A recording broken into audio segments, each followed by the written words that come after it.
Olá pessoal, tudo bem? Mais uma aula do nosso curso de Introdução à Computação e estamos colocando aqui uma lupa em cima da questão do hardware, mais notadamente a questão da arquitetura do nosso computador digital.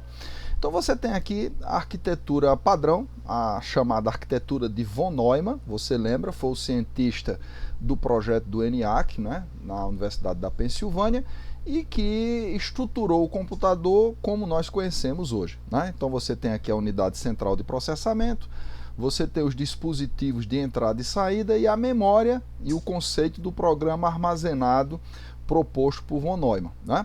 Então você vê aqui em amarelo aqui o barramento de endereços, que serve para endereçar tanto dispositivos como valores na memória. Aqui você observa o barramento de dados, que leva dados da CPU para a memória ou para os dispositivos, e o barramento de controle, que permite que a CPU ou o CP, através da unidade de controle, gerencie os demais dispositivos, dando ordem para que eles funcionem, para que eles cumpram o seu papel, né? Então, nesse sentido, outra forma de ver, nós temos aqui a ideia da arquitetura padrão, está aqui o processador, né, barramento de endereço, ó, em azul, tá certo? Nós temos aqui os barramentos de controle, que dá ordens aos demais componentes aqui, e o barramento de dados, que serve para enviar e receber os dados que estão sendo tratados, tá certo?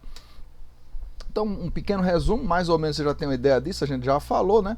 O barramento de dados, ele é um canal de comunicação que leva os dados que vão ser tratados. Por exemplo, numa operação de soma, tá certo? A instrução vai precisar de operandos, e esses operandos serão os números a serem processados, e eles serão esses números transportados pelo barramento de dados. O barramento de endereço indica onde estão os dados a serem tratados, né? Onde vão ficar armazenados, de onde virão, para onde irão. Então ele serve para dizer aonde buscar, né, de onde trazer e para onde levar. E o barramento de controle vai servir exatamente para determinar o que se deve fazer. Então ele leva ordens, né? Então é como se fosse 3 estradas, 3 vias, né? E que essas vias têm funções diferentes, né? Como você viu na figura aqui acima, ó. Barramento de endereço. Por exemplo, quando se quer acessar alguma coisa na memória do computador, o processador envia um endereço, então, para a memória habilitar um acesso, um read, né, uma operação de leitura na memória, tá certo? Quando a memória libera esse dado, ela manda pelo barramento de dados aqui, ó, o verdinho, e vai ser processado. Vamos supor que a gente quisesse somar 2 números, né? Então o processador vai pedir o primeiro número que está num determinado endereço, que vai pelo barramento de endereço. Quando a memória acessa essa posição e libera o seu conteúdo, ele vem pelo barramentozinho verde. Aí eu preciso de outro número. Então, onde está esse número? Vai o endereço aqui pelo barramento de endereço. E a memória libera esse dado, e esse dado vem pelo barramento de dados para o processador. Aí suponha que seria para adicionar, por exemplo, N1 mais N2. Então ele já tem os 2 números, estão nos registradores internos aqui da CPU, e ela vai fazer o quê? Vai fazer N1 mais N2, é uma operação de adição. Mas aonde vai colocar? Então, na própria instrução já diz que uma determinada variável vai receber esse resultado. Então esse endereço dessa variável vai pelo barramento de endereço, tá certo? E a memória recebe um sinal de controle dizendo que ela deve armazenar, vai ser uma operação de write, tá? Então ela vai receber pelo barramento de dados o resultado da adição, sabe que é o write, e o endereço vai pelo barramento de endereço. Então é assim que funciona internamente o nosso computador. Uma instrução que está na memória, ela vem pelo barramento de dados, ela é decodificada, a partir do momento que se entende o que ela quer fazer, o que precisa fazer, vai-se buscar os operandos, se forem necessários, como na adição, por exemplo, eu tenho que adicionar um número A com um número B, ou um N1 com um N2, então ela vai buscar através daquele endereço, a memória recebe um sinal de que é para fazer uma operação de leitura, libera aquele dado pelo barramento de dados, que vai para um registrador, que é uma memóriazinha interna rápida aqui dentro do processador, né, que é gerenciado lá pela ULA. Precisa do segundo número, mesmo processo, tá? Recebe e tal. Agora eu preciso armazenar, então ó, você vai fazer uma operação de write na memória, o endereço é tal e o conteúdo vai pelo barramento de dados. Então isso você tem que ter em mente para poder ser um bom programador. Ok? Tá entendido? Beleza? Vamos para frente. Né? Então já explicamos isso aqui e tal. Veja bem, então nós temos aqui marcos na evolução do nosso computador. Então aqui do livro lá do Tannenbaum você tem, ó, 1834, a máquina analítica de Babbage, né? Que é a primeira tentativa de construir, de propor um computador. 1936 o Z1 de Zills, né? Conrad Zills, que é a primeira máquina de relé. O Colossus, né? Do governo britânico aqui, ó, para decifrar o código nazista, tá certo? O Mark I, ó, de Aiken, primeiro computador norte-americano de uso geral, o ENIAC e assim por diante, que nós já estudamos na parte de história do computador e você pode verificar lá. Então tem todo um processo de evolução, ó, máquinas da IBM, máquina de escrever, os computadores da DEC, etc, né? Os anos 70 aqui, ó, computador portátil, etc, né? E assim vai todo um processo de evolução, tá? Então até chegarmos aqui, ó, nos anos 70, computador, o chip 4004, né, que era um processador de 4 bits, o 8008, que era de 8 bits, e assim por diante. E essa história de ser de 8 bits, 4 bits, 16 bits, quer dizer o quê? Que o barramento, por exemplo, de endereço, ele tem essa quantidade de linhas. Então, 16 linhas de 1 bit cada um. 8 linhas de 1 bit. Então, quando você diz que sua máquina é de 64 bits, é porque ela endereça usando 64 linhas, né? Aí você tem aquela continha básica, que a gente já conversou um pouco, que o maior número que eu posso endereçar em n linhas é 2 elevado a n menos 1, né? Então, por exemplo, com 2 linhas, 2 à segunda menos 1 dá 3. Então eu acesso 0, 1, 2 e 3. Então 4 endereços possíveis, e isso vai determinar a quantidade de endereçamento que o seu processador vai fazer. Isso é uma coisa interessante para você trabalhar. Então aqui nós acessamos aqui esse infográfico do IT Forum, né? Que fala a evolução da família Intel ao longo de 45 anos. Então vai desde 71 até 2016. Então é interessante aqui a gente analisar, ó. Então em 71 o 4004, né, lança o seu chipzinho aí de 4 bits. Depois em 72 o 8008 de 8 bits, né? Em 74 o 8080, muito usado esse processador aqui até os anos 80, final dos anos 80, tá certo? Então em 82 aqui, ó, o 80286, que era uma máquina muito mais poderosa, né? Antes dela teve o 186, tá certo? Depois você vem aqui, 85, os processadores 386, né? Que era uma revolução em comparação com os demais, né? O i386, ó. Então o Intel Premium, tá certo? Então vai evoluindo aqui, ó. Então você tem todo um processo de evolução aqui, ó. 98, as famílias que vão aparecendo, a família de servidores, ó, Itanium e Xeon, 2003, 2006, Core 2 Duo, 2 núcleos, tá certo? 4 núcleos. Então você tem todo um processo de evolução aí, ó. A família Intel Core 2 Quadri, ó, tá certo? Então veja que cada família dessa ela tem um codinome aí, ó, SandBridge, essa família de 2011 da segunda geração do Intel Core, tá? E aí você 2014, 2013 e tal, o último aqui, ó, vai ser a família Intel Xeon E7880048, tá certo? Então as características desse processador aqui, então mostra todo um processo. E aí você deve pesquisar, porque a indústria de eletrônicos, você viu que a cada ano, a cada 2 anos ela está lançando novos produtos, e esses produtos causam verdadeiras revoluções. Então é interessante você dar uma olhada nisso aí, acompanhar. Você tem outras famílias de processadores. A Intel é dominante no mercado, né? Intel Inside é uma, vamos dizer assim, uma marca, né? É uma grife, mas existem outros, você deve pesquisar. Então voltando para cá, a composição básica de um computador está aqui, ó, unidade central de processamento, a memória que guarda os programas e os dados, tá certo? O gerenciador aqui de entrada e saída com o buffer, já falei para você em aula anterior, que é aquela memóriazinha pequena que ajuda a gerenciar os dispositivos, né? E os dispositivos de entrada e saída tá aqui, ó, o teclado e o vídeo. O teclado faz entrada e o vídeo faz exibição de resultado. Colocando a nossa lupa aqui, ó, em cima da CPU, né, da UCP, você vai ver aqui o seguinte, alguns registradores aqui, ó. Então eu já lhe falei, o que é um registrador? É uma memória interna muito rápida e pequena, que ajuda o processador a realizar algumas coisas aqui, ó. Tá certo? Então você vai ter aqui, por exemplo, o IR, é o registrador de instruções. Para que serve esse IR? O programa que está armazenado aqui, ele vem para esse registrador de instrução para ser decodificado, para ser traduzido, para ser entendido. A partir do momento que se sabe o que quer fazer, então você vai decodificar.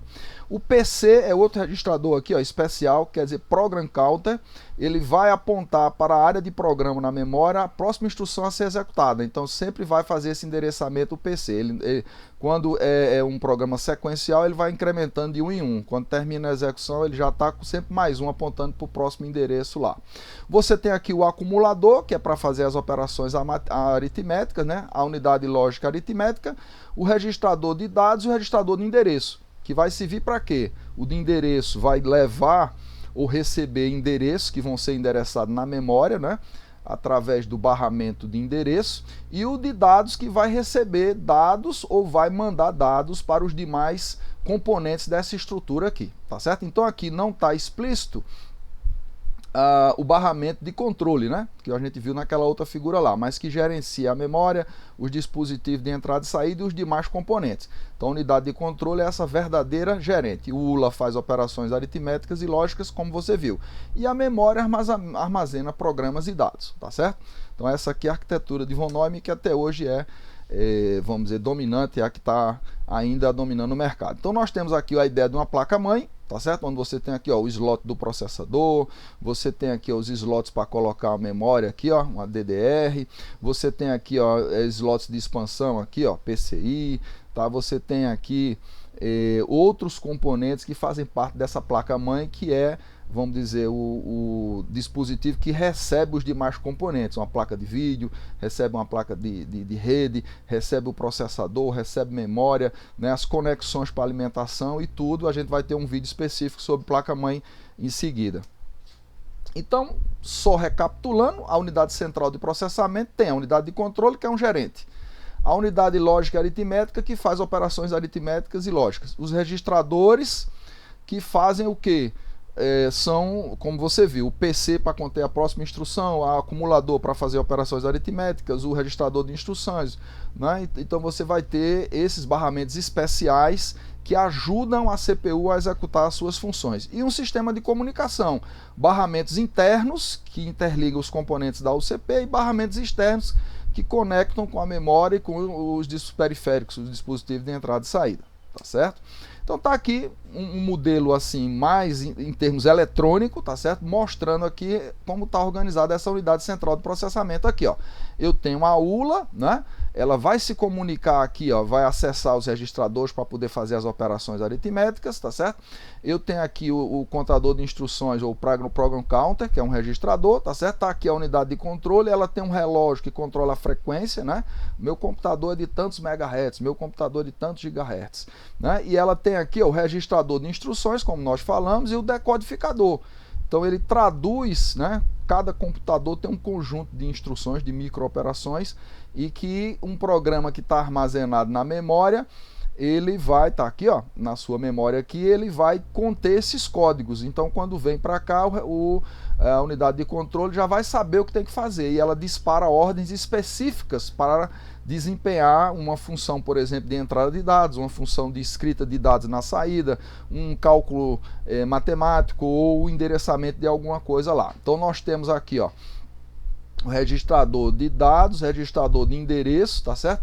Que leva o endereço pelo barramento de endereço para acessar a memória. O barramento de dados que leva e traz a mão dupla aqui, ó, tá certo? E traz esses dados para serem tratados aqui pela ULA e seus registradores, ou para ser uma instrução, por exemplo, que vai ser decodificada pelo registrador de instruções. Então tá aqui, ó, os barramentos com as suas linhas, tá? Então quanto mais linhas, mais capacidade de endereçamento, né? Então, por exemplo, quando você vai fazer um download, perguntar, seu computador é de 32 bits, é de 64, é de 128, né? É de 8, 16 e assim vai. Então hoje o mercado está dominado por máquinas de 32, de 64, 128, né? O que confere mais poder de endereçamento. Então nós temos aqui, naquela memória, a gente já colocou isso, só recapitulando, a ideia de uma hierarquia de memória. Então, por exemplo, quando eu avanço para cima na minha pirâmide aqui, eu vou ter maior custo, a memória mais cara, eu vou ter uma velocidade muito mais alta, mas a capacidade é pequena. Então, por exemplo, os registradores vão ser o que? De 16, de 32, tá certo? De 8 bits, são pequenos os registradores. Só que ó, a velocidade deles, 0.1 nanosegundo, 10 a menos 9 segundos. Tá certo? Aí você desce para a memória cache, que já é um pouco maior do que o registrador, mas é um pouco mais lenta e é menos dispendiosa de comprar. Então você vai ter uma quantidade limitada de registradores, porque eles são muito caros. E a memória cache aqui você vai ter 250 MB, vai ter 1 GB, 500 MB e tal. Então ela já tem uma velocidade, ó, que é 10 vezes mais lenta ou 50 vezes mais lenta do que um registrador, tá certo? Mas por sua vez ela é bem mais rápida do que a memória principal. Olha lá, ela é cerca de 10, tá certo? A 40 vezes mais, vamos dizer assim, rápida do que a memória principal. Então a memória principal é bem maior, é mais barata, mas em compensação é mais lenta. E a memória secundária, que são os HDs, vão trabalhar na ordem de 10 milissegundos, ó, tá certo? Então aqui você vai ter aqui uma velocidade de acesso muito mais lenta. Então aqui embaixo eu tenho o que? É mais barato, a velocidade é mais lenta e a capacidade é grande, né? Então o seu computador deve ter um disco aí de 500 MB, de 500 GB, aliás, de 1 TB, 5 TB, tá? Então os discos hoje são grandes e tal, né? Então quanto mais capacidade, mais lentidão. Então gera essa hierarquia aqui. E o que é que tem a ver essa hierarquia, professor? Quanto mais rápido, mais próximo do processador e melhor o desempenho. Então o sistema computacional usa essa estrutura hierarquizada para otimizar a questão do acesso aos dados. Então tenta manter os dados ou em registradores ou em memória cache, evitando ir buscar na memória principal ou no HD. Por exemplo, não sei se você sabe, mas você vai aprender isso mais na frente, o conceito de memória virtual é utilizado usando o HD. Então você tem muito mais memória no seu computador que ele utiliza do que a memória principal do seu computador. Por quê? Porque ele usa uma parte que está armazenada no disco rígido. E esse armazenamento no disco rígido, se a CPU precisar daquele dado e tiver que buscar, vai ser muito lento, muito demorado. Então isso não interessa. Então o que é que ele tenta fazer? Vai subindo aqui com esses dados para deixar nos dispositivos mais rápidos e com isso ganhar capacidade de processamento, ok? Memória hierarquizada, né? Um sistema hierarquizado de memória. Tá, então aqui a gente vê aqui uma ideia de como é que está organizada essa memória, tá certo? Nós vamos ter um endereço, ó.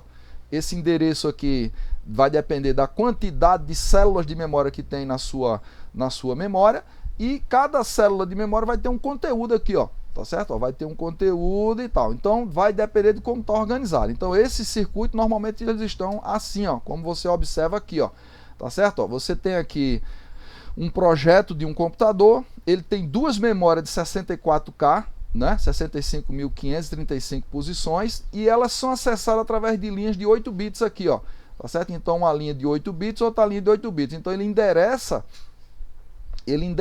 essa memória aqui através dessas 16 linhas de entrada aqui.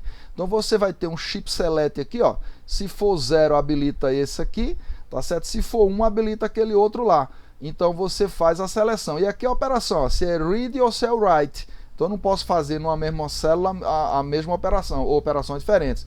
Então eu vou ler ou eu vou gravar. São as duas possibilidades que eu tenho na memória aqui. Então essas 16 linhas de entrada são para quê?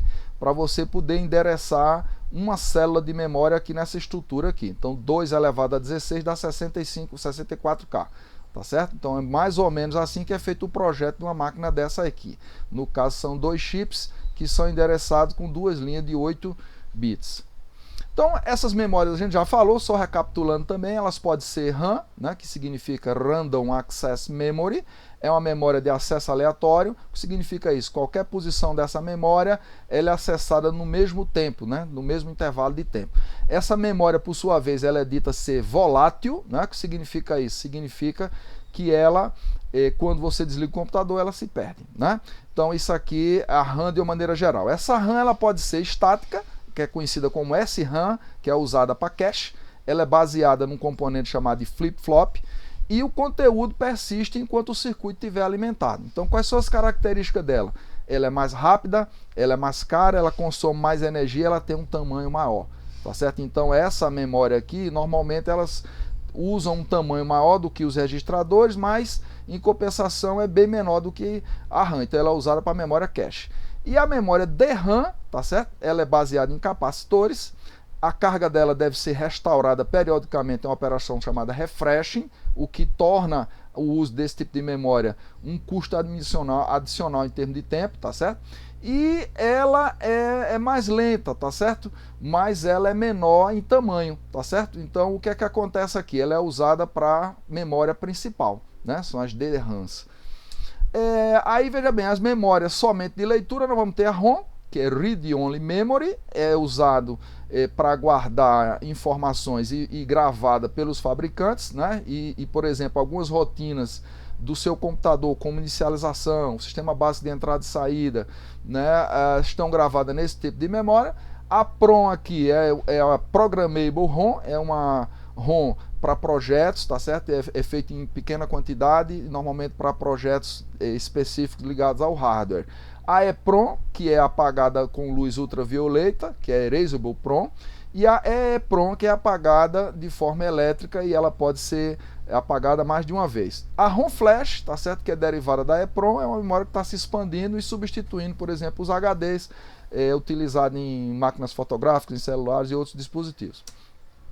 Aí, veja bem, importante a gente chamar a atenção para um princípio básico aqui na composição da hierarquia de memória. Tá aqui, dentro do processador você tem alguma cache, uma memória cache pequenininha aqui, ó, de nível 1. Você tem fora uma cache L2 e você tem a memória principal. Então, como funciona isso aqui? É um princípio da localidade de referência. O que significa isso, professor? Significa o seguinte, que existe um algoritmo inteligente que fica tentando antecipar conteúdos da memória principal para a cache L2, da cache L2 para a cache L1, da cache L1 para os registradores. Então, quanto mais perto do processador, menos tempo de acesso, e aí eu vou ter o meu processador com um desempenho mais eficiente, mais otimizado, mais azeitado. Tá certo? Então, isso é muito importante você levar em conta aqui. Então, usa um princípio que é o chamado localidade de referência. E aí tem uma regra que os cientistas da computação determinaram, que é o seguinte: um programa, em média, em condições normais, ele passa 90% do tempo executando 10% do código. Então é a história da localidade temporal e a localidade referencial. Então isso aqui usa um mecanismo que é o TLB, Translocal Side Buffer, né, que é essa tentativa de antecipar o que vai precisar. Então, se eu deixo perto, eu com isso consigo então otimizar o acesso à memória sem ter que ficar o processador ocioso esperando para acessar um HD ou acessar a memória principal, que são bem mais lentos, como a gente mostrou. Tá? Então aqui é mais ou menos o seguinte: é como se você fosse um motorista de Uber e você sabe que as corridas, na sua maioria, vêm de um determinado bairro. Então você, ao invés de ficar longe desse bairro, você já vai ficar lá perto, você vai tentar antecipar, porque com isso você vai estar próximo e vai ter preferência para pegar as corridas que são em maior quantidade ou mais vantajosas para você. É mais ou menos essa ideia aqui de otimização. Tá? Um exercício, né, que é do POSCOMP 2013, que diz que um computador organizado em níveis, a memória, e veja a estrutura que está no mais alto nível. Então a gente botou a figurinha aqui, ó. Então a resposta imediata aqui está aqui, registradores no nível E, né? Outra questão aqui, que é do POSCOMP 2011, diz o seguinte: ao medir o desempenho de um sistema, verificou-se que ele levava muito tempo com a CPU ociosa e tinha um alto volume de acesso a disco. Então o que é que está acontecendo aí? Não está otimizado esse processo de antecipar. Tá certo? Então, você vai resolver isso fazendo o quê? Tá certo? Ó, troca da CPU não, aumento da capacidade de memória do sistema. Se você aumentar a sua RAM, você traz fazer do HD para RAM. Tá certo? Não é aumentar a capacidade de disco, nem uso de memória cache, troca do sistema operacional. Tá certo? Aqui, na verdade, você vai aumentar a RAM, que vai resolver esse problema aqui. Veja, entramos agora na questão dos dispositivos de entrada e saída. Então eles podem ter três categorias: entrada, saída e armazenamento. Por exemplo, o disco rígido, ele faz entrada, faz saída, mas ele armazena, por exemplo. Você vai ter características aqui que são, por exemplo, a taxa de transferência de dados, né, ou piso, que esses dados são transferidos do dispositivo para a memória, da memória para o dispositivo. Então, alguns indicadores como latência de acesso, tá certo? Que é o tempo que ele leva para começar a fazer uma operação, e o throughput, que é o que? Uma medida de vazão, a quantidade de dados que ele consegue ler, transmitir, receber por unidade de tempo. Então, são medidas interessantes quando você vai comprar um dispositivo desse tipo. Então, aqui a gente tem, por exemplo, ó, algumas ideias. Isso não é uma coisa definitiva, tá? Mas dá uma ideia. Por exemplo, o teclado é um dispositivo de entrada, o parceiro é o ser humano, e ele tem uma taxa de kilobyte, né, por segundo. Então 1000 bytes por segundo, 0,001. Então é muito lento, né? Ó, o mouse 0,038, já tem um desempenho melhor, né? Entrada de voz, ó, 0,264. Então você vê aqui, ó, o modem, ó, 0,016. Rede LAN, disco magnético, 240 a 2460. Então essas taxas hoje estão até maiores aqui para a maioria dos dispositivos. Então você vê que o teclado, o mouse, esses dispositivos de cima eles são lentos e tal. Então mostra a diferença de velocidade entre esses dispositivos. Olha o monitor gráfico aqui, ó. Dispositivo de saída até 8.000K por segundo, tá? Então dá uma ideia da velocidade de interação desses dispositivos.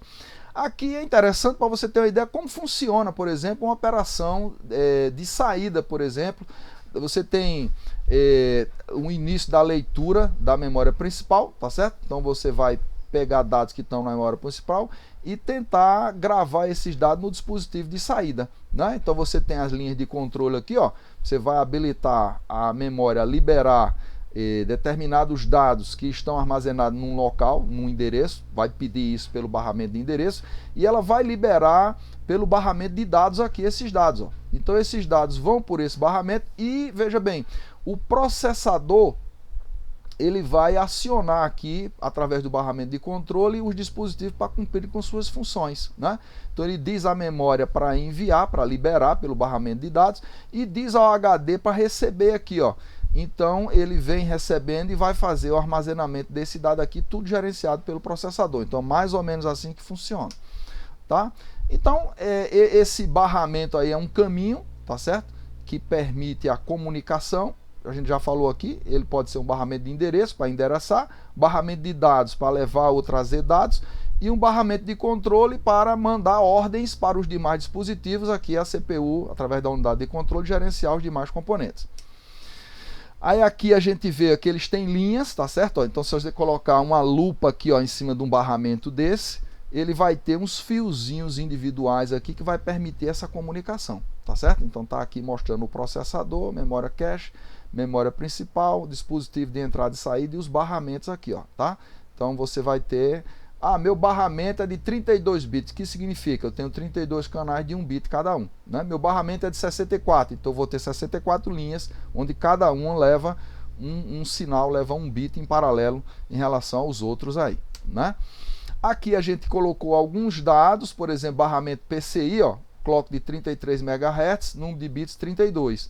Dado por ciclo 1, e ela tem uma taxa de 133 megabits por segundo. Então isso vai variando aqui, ó, vai dando uma ideia, ó, tá certo? Barramento 66, ó, 64 bits e assim por diante, tá certo? Então você vai ter velocidades aqui diferentes, tá certo? Ó, esse aqui, ó, PCI X533, ó, 4.266 megabytes por segundo, ó, tá certo? Então você vai ter várias velocidades em função desses barramentos aí. Aqui a gente dá uma ideia, ó, X1 tem uma largura de banda, duração simples de 2.5 gigabytes por segundo, tá certo? E ele tem aqui essa capacidade. Veja que quando aumentou para X4 aqui, ó, tá certo? Ele automaticamente aumentou para 10, né? Então ele 4 vezes, saiu de 2,5 para 10 aqui, ó. X8 já vai aumentar aqui, ó, 8 vezes 2,5 dá 20, ó, tá certo? X16, então você, quanto maior for a quantidade de linhas de conexão, mais velocidade e mais capacidade de transferência, tá certo? Então uma questão interessante aqui, ó, que é do ENAD 2014, você pode se deparar com uma questão desse tipo aqui, ó. O barramento é o elemento de conexão entre todos os componentes do computador, como nós falamos. O barramento como memória, CPU e dispositivo de entrada e saída. O barramento de dados é o meio por onde serão trafegados os dados. O barramento de endereços transporta a informação do endereço do dispositivo que poderá acessar o barramento de dados. E o barramento de controle serve para determinar o sentido do fluxo, né? Quem vai fazer o quê? Se os dados são de entrada ou de saída. E se os dados devem ser destinados à memória ou a um dispositivo. E também para controlar o clock do barramento, né? A velocidade de transferência e tal. Então aqui isso é do livro de Stallings, que é Arquitetura e Organização de Computadores, 8ª edição, 2010. Então um texto que ele usou do livro aqui e tal. Então faz uma pergunta, ó. Considerando um computador com um barramento de dados de 4 bits e um barramento de endereço de 3 bits, então veja, 4 bits de dados significa que eu só posso mandar 4 sinais, certo? 4 bits de cada vez. E um barramento de endereço de 3 significa que eu posso endereçar quantos dispositivos de cada vez. Veja bem, falei aqui para você, então são o que? 3 linhas, 2 a terceira dá 8, tá certo? Então 2 a terceira menos 1, 7, de 0 a 7, 8 dispositivos.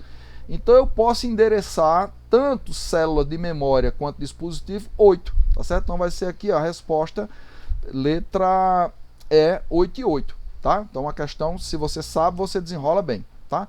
Então faça a revisão, mantenha contato, né? Fica à disposição, faça os exercícios e até a próxima, valeu? Curta aí o nosso canal, nosso vídeo, divulgue, ajude o nosso trabalho a avançar. Obrigado, tudo de bom.